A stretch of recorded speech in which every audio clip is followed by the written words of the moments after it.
আবহাওয়া অনুকূলে থাকায় চলতি মৌসুমে যশোরের শার্শা উপজেলায় লিচুর ফলন বেশি। সময়মতো পরিচর্যায় বাজারে সহজলভ্য হচ্ছে ফলটি। বড় এবং স্বাদে ভালো হওয়ায় ভালো দাম পেয়ে খুশি লিচু চাষিরাও। ফলে দিন দিন এখানকার চাষিরা ঝুঁকে পড়ছেন লিচু চাষে। যশোর থেকে বিএম ফারুকের প্রতিবেদনে বিস্তারিত জানাচ্ছেন লামিয়া তানজিল মাহমুদ। তিব্বত কদুর তেল চুলকে করে শক্ত আর মজবুত, ঠান্ডা মাথায় ভালোবাসার জয়। যশোরের শার্শাতে এবছর প্রায় 50 হেক্টর জমিতে হয়েছে লিচুর আবাদ। লাভজনক ফসল হওয়ায় উন্নত জাতের লিচু চাষের চাষিরাও আগ্রহী হয়ে উঠেছে।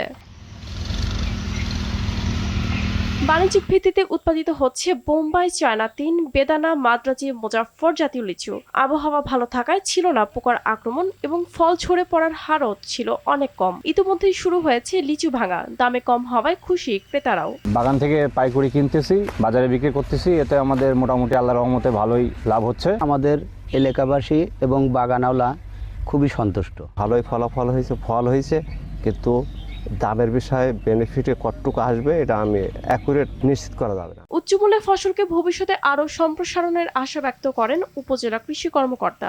আমরা আশাবাদী এই উচ্চমূল্য ফসলটির ভবিষ্যতে আরও সম্প্রসারণ হবে এবং আমরা উপজেলা কৃষি বিভাগ থেকে উচ্চ মূল্যের নিরাপদ ফসল এবং সবজি উৎপাদনে কৃষকদের সবসময় প্রয়োজনীয় পরামর্শ দিয়ে যাচ্ছে। এবছর প্রায় 500 মেট্রিক টন লিচু উৎপাদিত হবে, এমনটাই মনে করছে যশোরের শার্শা উপজেলা কৃষি বিভাগ।